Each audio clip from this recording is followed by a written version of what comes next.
Recently আমি একটা ট্যুরে যাই কক্সবাজার। তো ওখানে হচ্ছে আমার গোপ্রোটা নিয়ে গেছিলাম। তো ওখানে অনেকগুলো ভিডিও রেকর্ড করি। তো ঢাকায় আসার পর সাডেনলি আমার পিসিতে ওটা এন্টার করার পর আমার এসডি কার্ডটা টোটালি ফরম্যাট চায়। তো অনেক ট্রাই করে ফরম্যাট থেকে আমি মুক্তি পাইনি। তো পরে ফরম্যাট দিয়ে দিই। ফরম্যাট দিয়ে দেওয়ার পরে হচ্ছে একটা সময় আমি বুঝতে পারতেছিলাম না যে কী করবো, কারণ এতগুলো ডাটা হারাই ফেলছি আমি।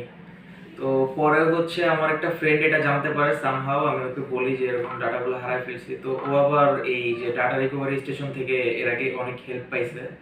তো ও আমাকে এটা সাজেস্ট করে। তো আমি জাস্ট কোনো দিকে আর তাকাই না, আমি এদিকে চলে আসি।